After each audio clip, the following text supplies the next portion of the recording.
세상에 있는 모든 것이 등급이 있습니다. 물론 사람들이 매긴 등급들입니다. 은행에 가면 신용 등급이 있고, 학교에서는 학력 등급, 체력 등급, 또 살아가면서 장애인들은 장애 등급, 심지어 소고기도 육질의 등급이 있습니다. 계급 없는 사회를 주장하는 공산주의 국가에서도 더 철저한 계급 사회를 만들어서 통치하고 있는 것을 보면 이 땅에서 계급이 없다는 것은 이상일 수밖에 없습니다. 물론 예수님이 재림하시고 우리가 꿈꾸는 하나님 나라의 소망이 이루어지면 모두가 존중을 받고 또 차등, 곧 등급이 없어질 것입니다. 그 나라로 들어가기 전까지 이 땅에서 살아가는 동안에는 자유와 평등의 두 이상 사이에서 균형을 이루어가게 힘을 쏟는 것이 중요합니다. 계급, 등급이 있는 세상에서 무시당하기 쉬운 덕목이 겸손입니다. 기독교인들은 물론이고 일부 세상 사람들도 겸손을 중요한 덕목으로 생각하지만 실천하는 사람들은 많지 않습니다.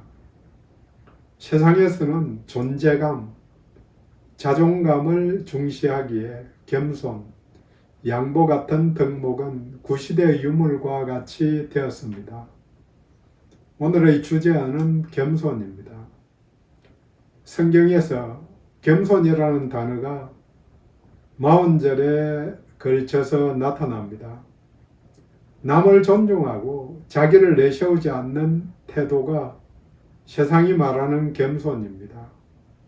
하지만 성경이 말하는 겸손은 하나님께 나아가는데 필요한 덕목이자 동시에 하나님의 은혜 없이는 실천할 수 없는 덕목입니다. 교부 어거스틴이 말합니다.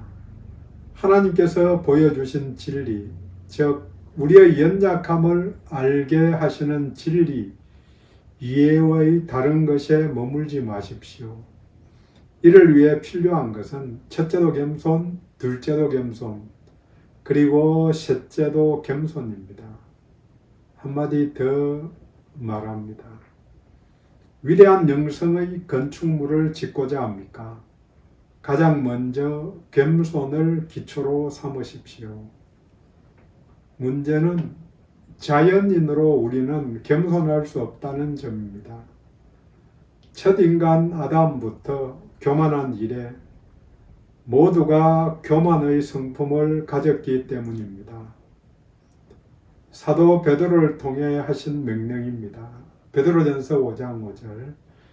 그러므로 하나님의 능하신 손 아래에서 겸손하라. 때가 되면 너희를 높이시리라. 영성의 목표는 예수님 닮기입니다. 그분이 행하신 길을 따라 겸손을 배우기입니다. 본문 바로 앞에 2절에서 한 마음을 품으라. 이어서 3절에 오직 겸손으로 행하라고 말한 다음에 오늘 본문 5절에서 이 마음을 품으라 그리스도 예수의 마음이라 연결합니다. 이 말은 예수의 마음이 결국 겸손의 마음이라는 것입니다. 이번 이스라엘 여행에서 베들레헴 언덕에 있는 예수 탄생교회를 갔는데 들어가는 문이 120cm 높이였습니다.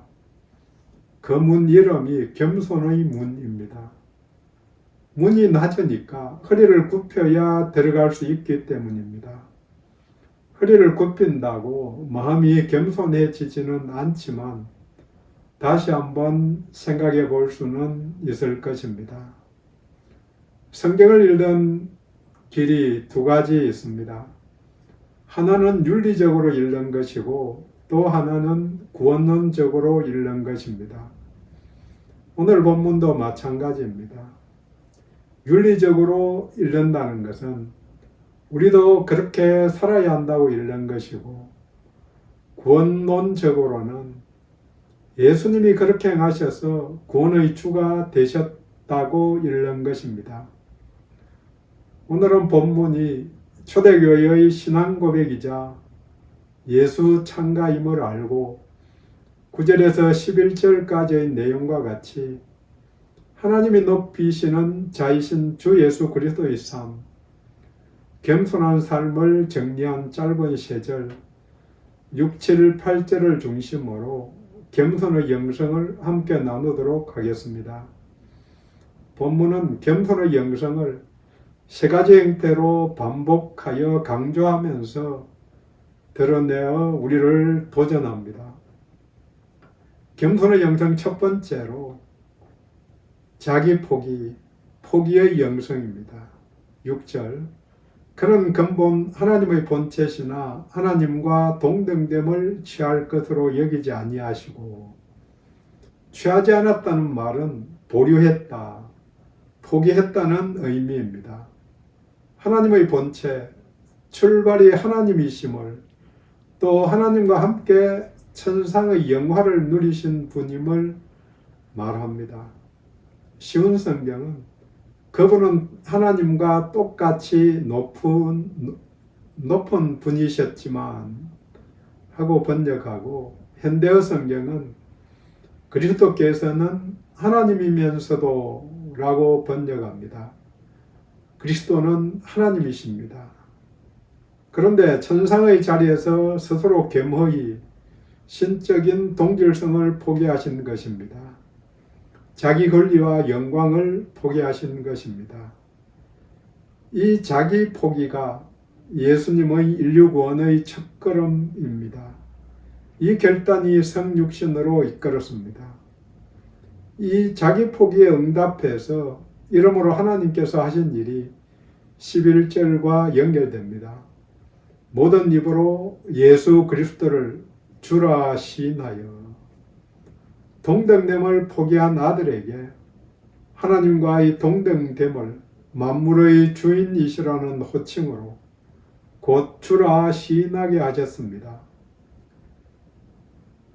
자기 권리를, 나를 포기하는 자를 하나님이 높이십니다. 나를 부인하는 자를 하나님이 받아주십니다. 예수님이 제자들에게 선포하십니다. 마태복음 16장 24절입니다. 누구든지 나를 따라오려거든 자기를 부인하고 자기 십자가를 지고 나를 따를 것이니라. 성경에서 자기 권리를 포기한 사람의 이야기가 나옵니다. 바로 사도 바울입니다. 고린도전서 9장 4절 이하 말씀입니다. 우리가 먹고 마실 권리가 없겠느냐? 우리가 다른 사도들과 주의 형제들과 게바와 같이 믿음의 자매된 아내를 데리고 다닐 권리가 없겠느냐? 어찌 나와 바나바만 일하지 아니할 권리가 없겠느냐? 복음 전도자로 다른 사람들은 스스로 비용을 대어서 사역을 하지 않았고 그 지역에서 후원을 받아 비용을 충당하였습니다. 하지만 사도 바울은 자비량으로 스스로 비용을 천막 수리와 제작으로 충당하며 사역을 하였습니다. 바울은 후원을 받는 것이 당연하다고 말합니다. 고린도전서 9장 14절에 주께서도 복음 전하는 자들이 복음으로 말미암아 살리라 명하셨느니라. 하지만 자비랑 사역의 이유를 사도 바울은 고린도전서 9장 12절에 알려줍니다. 다른 이들도 너희에게 이런 권리를 가졌거든 하물며 우리일까 보냐. 그러나 우리가 이 권리를 쓰지 아니하고 범사에 참는 것은 그리스도의 복음에 아무 장애가 없게 하려 함이니로다. 권리가 있지만 권리를 쓰지 않았다고 말합니다.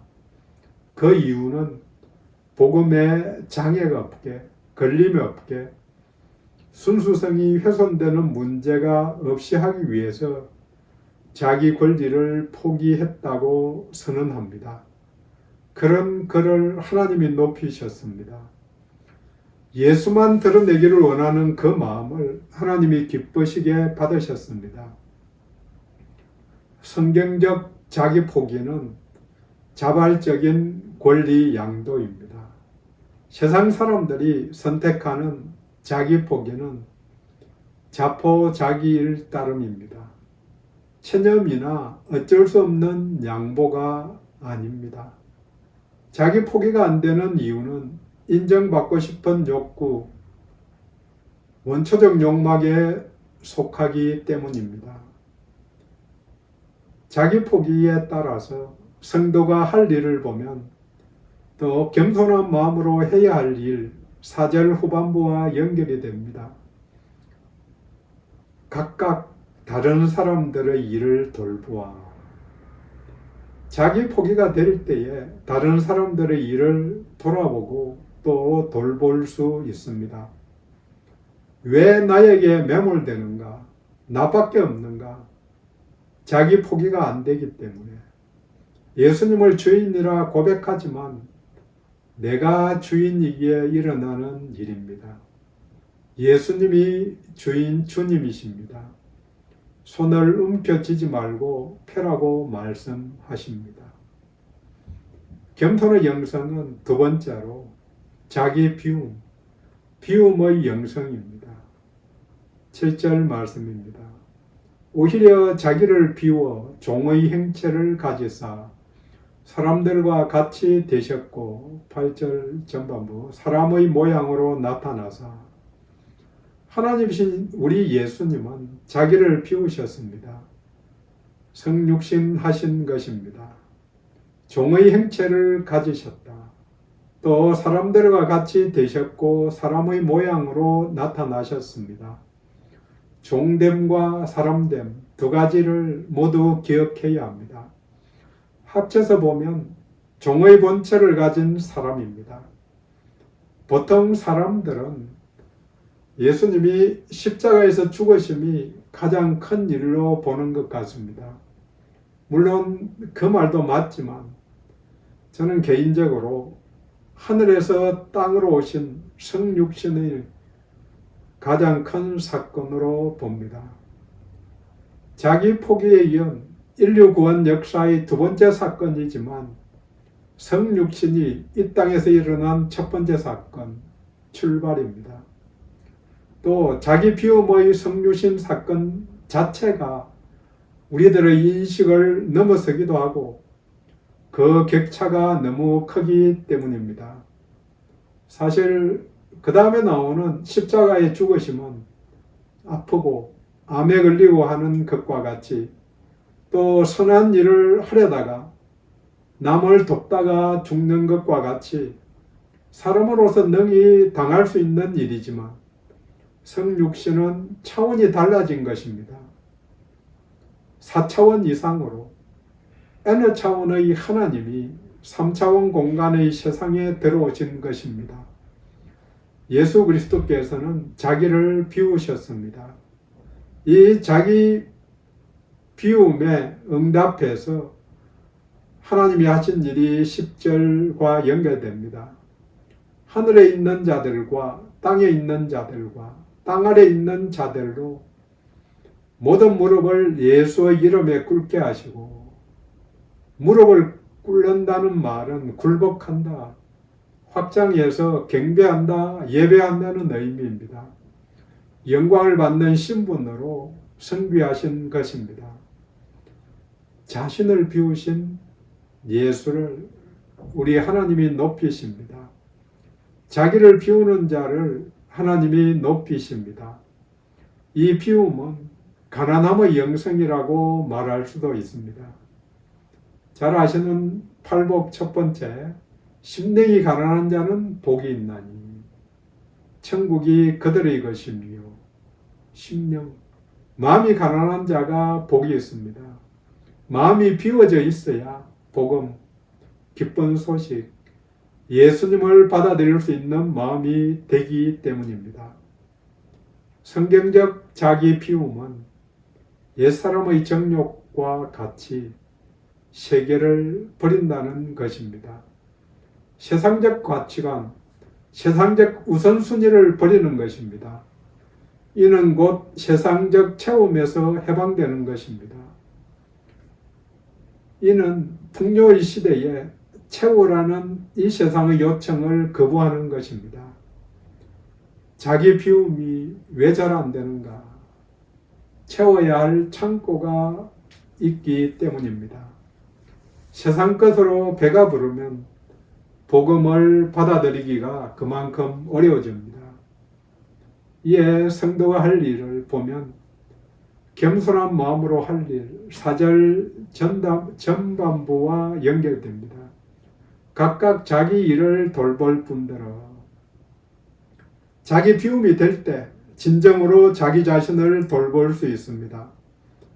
내게 진정으로 필요한 것이 무엇인지 알고 돌볼 수 있는 것입니다. 비움은 기도에도 적용이 됩니다. 예수님이 겟세마네에서 기도하실 때 마지막 기도입니다. 내 원대로 마시옵고 아버지의 원대로 되기를 원하나이다. 내 원대로 내가 채우기를 원하는 것, 그게 아니고 아버지가 원하시는 것. 기도는 비는 것이 아니고 비우는 것입니다. 아멘입니다. 기도는 부족한 무엇을 달라고 하는 것이 아니라 내 안에 있는 좋지 않은 것을 비우는 것입니다. 겸손의 영성은 세 번째로 자기 비하, 낮춤의 영성입니다. 8절 하반부입니다. 자기를 낮추시고 죽기까지 복종하셨으니 곧 십자가에 죽으심이라. 자기를 낮추셨다는 말이 비하입니다. 낮추심은 섬김의 출발입니다.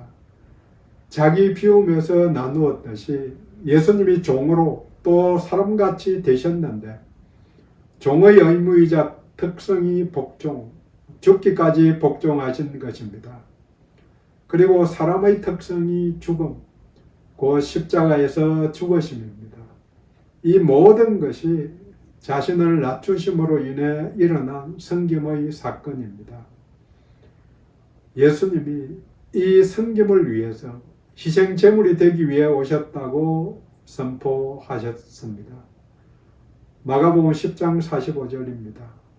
인자가 온 것은 섬김을 받으려 함이 아니라 도리어 섬기려 하고 자기 목숨을 많은 사람의 대속물로 주려 함이니라. 섬기려고 또 대속물로 주려고 오셨다고 선포하신 것입니다. 예수님이 바리새인과 서기관을 꾸짖으시며 하신 말씀입니다. 마태복음 23장 12절에 무릇 자기를 높이는 자는 낮아지고 자기를 낮추는 자는 높아지리라.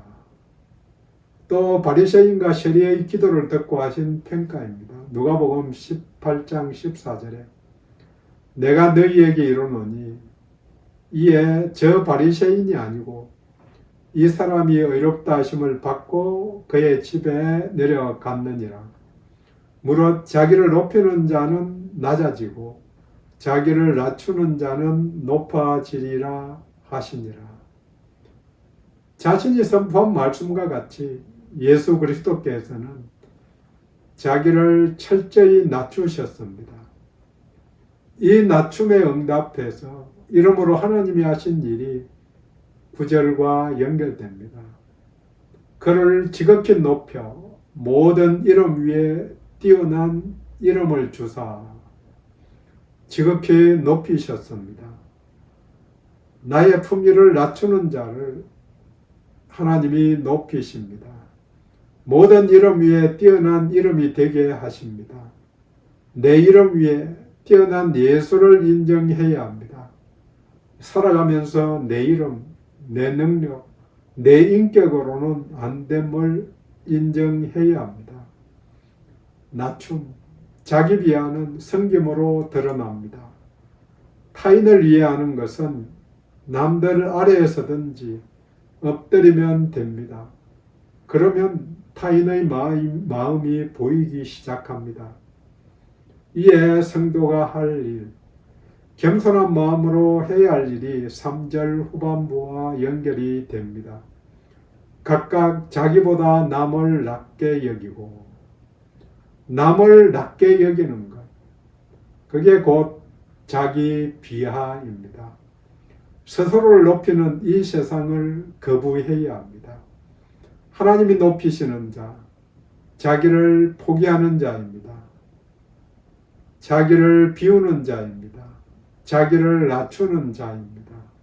합해서 겸손한 자입니다. 정리합니다. 겸손하라.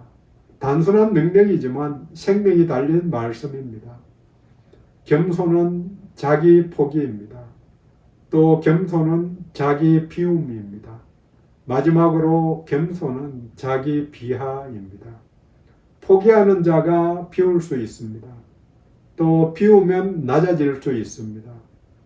주님께서 선택하고 행하신 고난의 길입니다. 하나라도 제대로 붙잡는 이 시간, 또 고난 주간이 되기를 원합니다. 이를 통하여 아버지가 아들을 높이고 최종적으로 아들은 하나님 아버지께 영광을 돌리셨습니다. 함께 기도합니다.